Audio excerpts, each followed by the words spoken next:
Hello and welcome to today's episode of Rusty Duck Garage. Hey, today we're in Coos Bay, Oregon. Coos Bay, Oregon is absolutely beautiful. It's 53 degrees here on the 2nd of January, I believe it is. Pretty awesome here. But anyways, we're going to be out here. We're going to be going out to Dave Elwell, and we're going to take a look at his Studebaker that he built. Dave built that Studebaker. I sold him an engine and transmission years ago, and he used parts and pieces on that Studebaker, but we'll be going out there and checking out Dave's car. I'd actually sold Dave a complete car. This wrecked 1992 Camaro B4C police car with the 1LE package that it included the bigger Corvette-style brakes on it. And this is a picture of the Camaro shortly after I had assembled it when it was new, behind my 68 Camaro SS396 that I still have today. Dave and his brothers took the car, the wrecked Camaro, to his shop in Coos Bay, where they disassembled it and pulled the engine and transmission, the brakes and suspension parts, and any other parts that they could use off of that wrecked Camaro onto Dave's Studebaker that he was building. Walking into Dave's shop here. Let's wipe the door there. So this is the old slaughterhouse. So I'm assuming this was a refrigerated room or a... So here we are today. We're in Coos Bay, Oregon here at Dave Elwell's shop. And I met Dave a few years ago, and I knew his brothers, and we were good friends. And I worked for Yamhill County, and we had a 1992 Chevrolet police car with low miles on it, and it was a 1LE B4C police car that one of our cadets wrecked. He wasn't supposed to be driving it that night, but anyways, he wrecked the car. And Dave was looking for a good drivetrain for his Studebaker. And you can see his Studebaker right up here on the wall there. Normally, we're going to zoom in on that. So Dave was looking for a drivetrain for his Studebaker. And I had bought the wrecked patrol car from the county. And Dave's brother said, hey, I think my brother would really like to have that car. So got a hold of Dave, and Dave bought the car. Got the Camaro and pulled the tune port injection out and put it in his Studebaker. And actually built the Studebaker around it, kind of. This was the Studebaker back in the 80s when I bought it.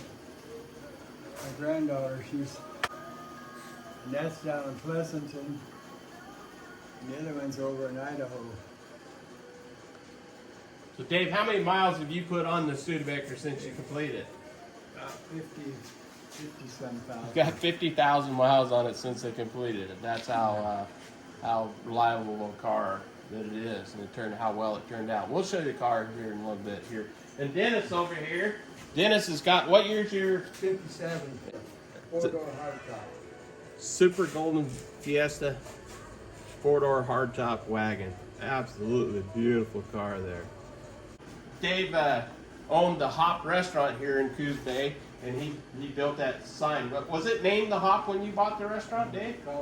Originally it was an A&W. Okay. And it was new, and then it was a 49er burger when I bought it. 49 burger. 49er burger. They sold 49-cent hamburgers. Uh-huh. Yep. And I bought it, changed it into the Hop. And did a 50s before. Had that for 9 years and finally retired and sold it. Right. Now you told me one time that you had a donut shop and then a Dairy Queen, and then then built up the Hop. 1975, we moved to Coos Bay when we bought the Dairy Queen franchise. 5 years later, I opened Tailor-Made Donuts with a partner, Les Cleveland and I. Had that for about 7 years, and then sold that, and then took a couple years off and played around out here at the slaughterhouse. I said I got to go back to work, so I bought the 49er burger and made it into the Hop. Did that for 9 years and closed that up, and I've been out here just playing ever since. Very nice. Very nice. Well, it's a great shop. A lot of cool stuff. You can see Dave's got Oldsmobile bumpers and grill and all kinds of parts to some other projects that he's working on there. And he's got a charger back here in the back room there. Yeah. Oh, there we go. That's where I got started cutting hair. So Dave had a barbershop, and you can see his chairs here. One Dennis is in and one there. Those are beauties. Did you restore those? Yeah, yeah. Jerry, my friend, upholstered them. And I've had them chromed about 30 or 40 years ago. Or 40 years ago, but it needs to be redone. Didn't have a dry place to keep them. And this is my phone booth. And you shut the door. Turn your lights up and the fan goes on, but the fan makes too much noise, so I unplugged it. See Superman in there? Yep. Yeah. Super Dave. He's interested in buying a pay from it. I got that for $10. No kidding. I wish I could turn this on, but the switch quick won't sit anymore. But it sounds awesome. Now Dave and them really rough it here. He's got cookies here, he's got coffee, he's got cups, and he's got it all laid out here. Yeah, if you want a good cookie, take one of them. He's roughing it.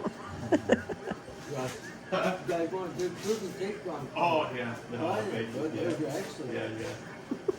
Yeah. We got a guy that comes out here and breaks them all the time. Drinking. Oh, is that right?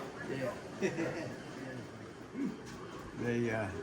The stock pot, they took this part down, and it's now in a museum up in Tacoma. This is? This sign here, Miss Molly. Yeah. Oh, that is incredible. And you made that, didn't you? Yeah, and there's Yeah. a candy bar.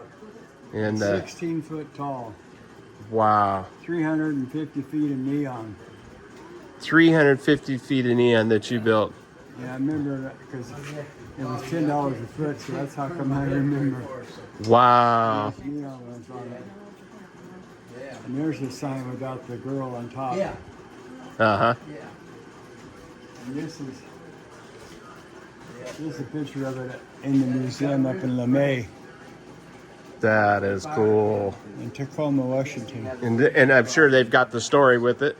Oh, yeah. Rob, Yeah. his brother there, doing it now. That's okay. I can zoom in there, Dave. We'll take a look. That was one of the cruise ins. Oh, yeah. Yep. Yeah, he's got a lot of good memorabilia here. Yeah, that's cool. And I've always been gonna build a little windmill or something and just stick it Oh, yeah. up out here. But this is just about as good right here. Just to Wow. That's cool. last year at the Portland swap meet, there was 3 sets that was all half missing for $100, and I've been kicking myself ever since I didn't buy them. This was a complete set. I bought it online years ago, but stuff like that just brings back memories when I was a kid. Union 76 was the big one, Right. orange one. Yep. Got one in the other room there. But you go to Dodger Stadium and every car damn near in the parking lot had one in it. Right. The damn roof is 100 feet long and 60 feet wide. Wow. But one membrane was $10,000 just for the material. And this car was painted 4 or 5 years before I brought it out. Never put back together, so that's why it's here. I'm reassembling this whole file Gotcha. and putting in a 440 with tri-power and a 4-speed. It was automatic. 1970 Charger. Dave's putting together for him. If it was a Cadillac or a Camaro, I'd have had it almost done by now, but this thing is so much different. Yeah, they are. Everything about it is just got little innuendos that are just harder to work on. Yeah. I thought it was through settling, but it's still going down. 48 Caddy. Still got the original 331 flathead in it. I see that. Runs like a sewing machine. Does it? Oh God, it runs good. Almost don't hear it idle. Wow. That's the other part of that sign. Yeah, that's good. That's awesome. I had this Cadillac sold, and then the guy ended up bringing it back, half paid for it, gave it back to me. But it had some rust down the bottom of the, right behind the gravel guard. Uh-huh. So I cut that off and started making patches. And never got it back together, but I need to get it back together and moved on down the road. Right. Beautiful car. Oh yeah, I love these old cars. Yeah, I had a 37 Ford pickup with a flathead Cadillac V8 in it. Oh yeah. And Purrs. does. I had mine ran rough, and what I found was weak valve springs. Oh, really? I put new valve springs in it and took care of it. I'll be done. Aggie's Machine out of California is where I got my parts. Yep. This one's fun to drive until you need to turn it around. Then you need an acre. Does it have a manual transmission, Dave? No, it's automatic. It is. But it doesn't have power steering. Uh-huh. And boy, is it a handful. Wow. Really like it. But if you got 40 acres, then it's fun to drive. If I was going to drive it, keep it for a driver myself, I'd put a power steering and I'd make it somehow adapted to it. Right. But it's, for 48, it's pretty damn solid. It's got a couple of little spots in the back at the bottom of the fenders and back of the front, but not that serious. Right. Oh, that car here? Huh?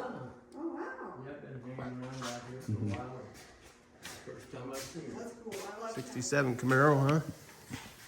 That's my son's car. He bought that when he was 15. He's 67, I think. Oh, really? Or, yeah, 57. Yeah. Mm-hmm. Had a long time. Yeah. He lives in Florida, so he didn't have a place up there. He had a shop in the garage, but then they split up, and she got everything there, so I'm storing it down here. So here we come to the Studebaker shop. This is the shop where Dave stores his Studebaker that I told you about, that we had the Yamhill County police car that had been wrecked, and Dave bought it and put the running gear in this car. And he did a lot more than just put the running gear in this car. David painted this car himself and built the car, helped him and some friends here in the shop, and just really turned out fantastic. And there's another picture of the Hop, the sign that he built for his restaurant that was here in town here.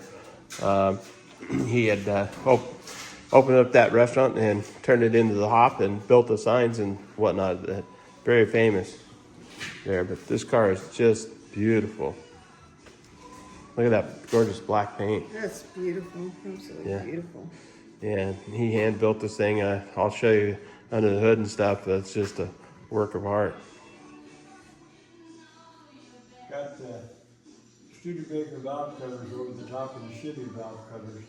Most people scratch their head and I said, yeah, that's a machine on that intake for a couple of days to get you fix that motor. That 2-quart intake. Right. I'll bet you did. But all I had to do was just elongate the holes a little bit, and those valve covers went right over the top of the ones with the neoprene gaskets that are still under there. Yeah, you can see here the car, Dave used the master cylinder, the power brake booster, the L98, I believe it is, 2-port injected engine out of the Camaro wrecked police car that we'd sold him. You can see he finished the firewall all off. Everything just beautifully. Air conditioning on the car. Cruise control. Cruise control. So the car just gets down the road nicely. Four-wheel disc brakes. 4-wheel disc brakes all the way around on it. Got a set of Kragers on it here. Beautiful black paint. But it just makes it a really nice, reliable driving car when the way he built this car with all the components from that Camaro. I think he actually has still has some pieces from that Camaro here, the door panels, I believe. Yeah. And that Too bad to throw away some of the ones. 25, 30 years ago that Mom, first built this car. noisy because last time I drove it was in the cruise and I uncorked it. Oh, So plug your ears. yep. Uh-oh, yeah, she's a little low.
Yeah, that's a beauty, Dave.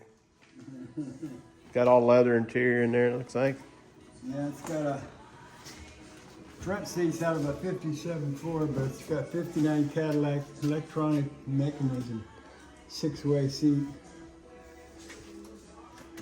How many years did it take you to build it? Well, started, well, I only worked on it probably 4 or 5 years actually. Mm-hmm. Not steady, but collecting parts for most of the time. Right. So it's kind of a hard thing to say, but yeah. Yeah. How long have you owned it? It's about 1980. 1980, yeah. So that's 45 years, 43 years. Yeah. Bought the car for $300. It was a rolling car, didn't have a motor or training. Oh, wow. It had been a drag racer. Oh, it had been a drag racer, So huh? it had a big hole in the hood for a blower, so I had to go another hood. And that's a Hop dash. It's those bolts in there, but it's a lot prettier than the 53 dash. So that's a 53 Hawk Dash, or? Well, 56 is the first Hawk. And this is not a Hawk, this is a This is Starlight Coupe. Starlight Coupe. Okay. They're bolted right in. What's the difference between a Starlight and a Hawk? I mean, Well, Hawk was just a performance version? the Hawk was come out 3 years later, and it had a bigger motor. You know, Mostly just performance stuff. oh yeah, Yeah. and a lot more performance. Uh-huh. Actually, come out with a supercharger of 56 on it, Right. 55 or 6. I remember them having superchargers, yeah. 327? Yeah, it's 3 something I think first, and then a little bigger. Huh. Very cool. And David's won a lot of awards with his cars over the years. You can see here and attended a lot of cruises and whatnot. Yeah, let me see if it's You know, odometer, what, 50 57,000 miles since you completed it? since I started driving it. Wow, in 07. And it's not a show car, but it still looks presentable It's very nice. for that many miles. Yeah. Back Dave, give me a 371 dry powder set up for for Oh. Christmas. Oh, really? Yeah. Nice. Yeah. Great guy. Nice. 5, I think. I belong to a car club there in Pomona called Not the Prospectors? the Prospectors, yeah. Huh. And I got that in the mail from Wally Parks with my badge from my car coat, you know, and the authorized badge. Wow. Look at that. Yeah, that's up in Wyoming. Glacier.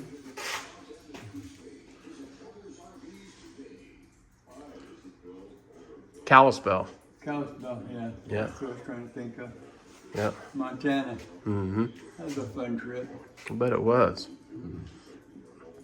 Looks like you had some different wheels on it, maybe some rod lights back then. Possibly, or is that Craigger still in it? Oh, maybe they are. Yeah, it takes too long to clean them up to drive them in this kind of weather. It takes me almost 2 days to clean mine. Mm-hmm. Did she get back in the car or go back in the warm room? Probably went back in the warm room. All done, that's half price. 30 cents a dozen. Can you believe it? And you, Dave, you told me one time there was actually a lot of money in donuts. Oh, I make more money in the donut shop than anything I've done. Is that right? Average for the 7 years that we owned it, we averaged 200 dozen a day in sales. Wow. I mean, that is Yeah. fun. We made them all night long. And then most bakeries or donut shops quit making them and sell out on purpose. We made small batches all day long, so we had hot donuts all the time. People just kept coming. Wow. And we had a couple, 3 different people that we give wholesale to, and they'd pick up 20 or 30 dozen and go put them out in stores and stuff. You know, it was just flat, that's phenomenal. Wow. That's. Yep.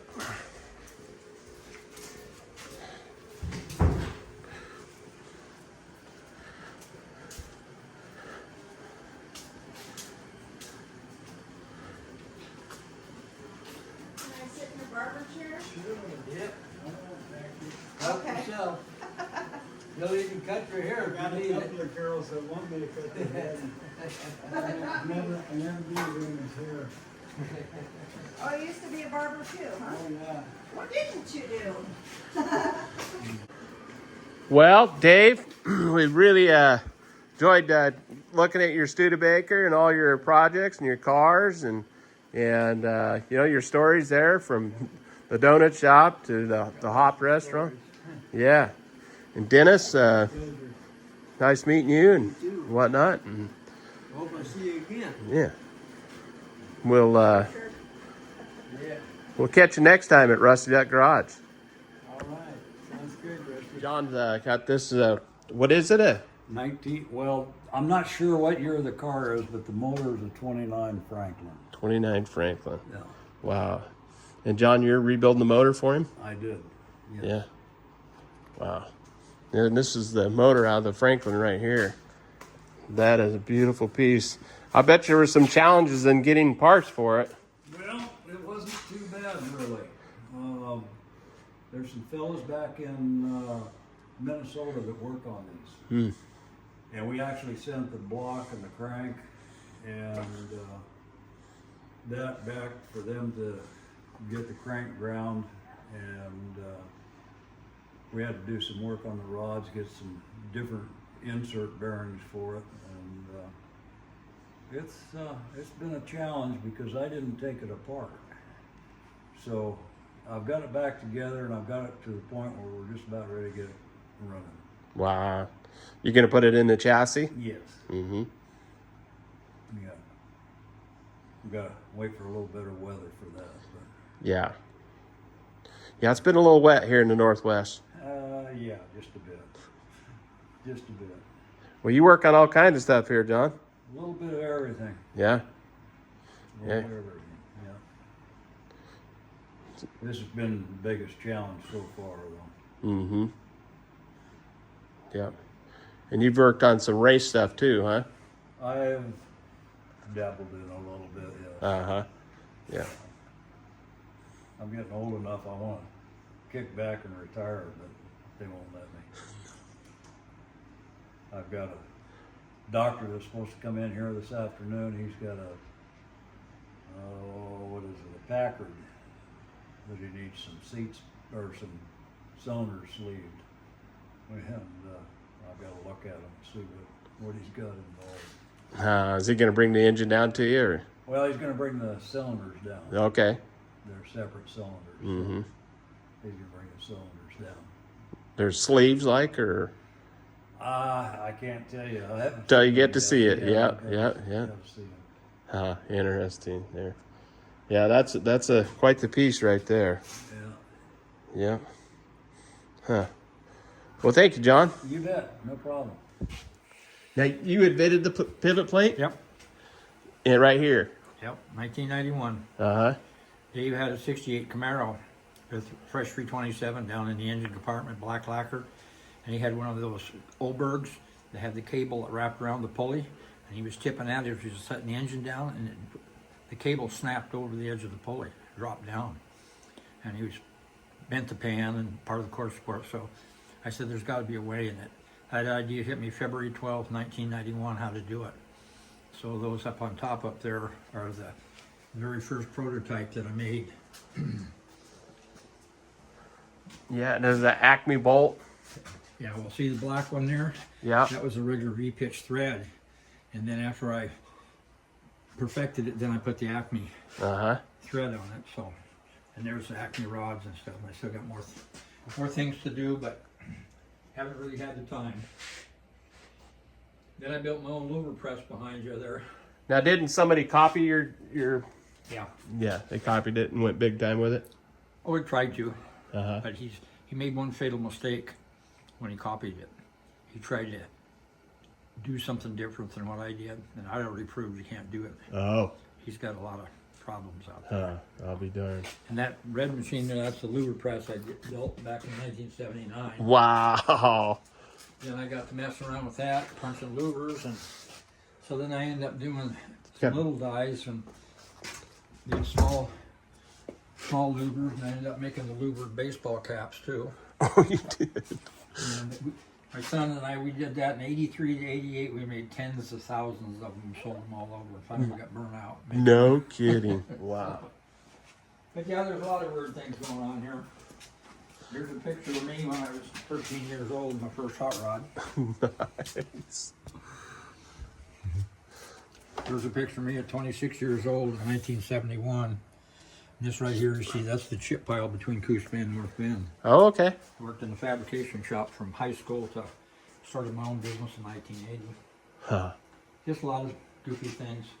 And here's another thing too that drives people crazy. Louvers and louvers. And there's a style of half, 3/4, 1 inch, and The ones you can do. then the full size. You still do them? Oh yeah, punching louvers all the time. Do you? I haven't really promoted much. I just Yeah. keep doing stuff. You know. Here's another rig I did for a friend down in Midford.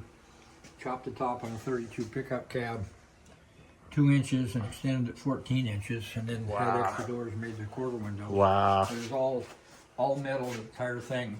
Metal finished the whole cab, and there was 98 feet of weld. Put it back together. So you just never know what's going to happen around here. It's pretty cool. I like it. Yeah. But we kind of keep low. But the thing is, the way I look at it, people that need to find me, they find me. And right now I got a 3-year backlog of projects. You know, everybody wants Right. me to do them, but supposed to be semi-retired and been on my own 45 years doing this, and I want to start doing my own stuff, you know. Right.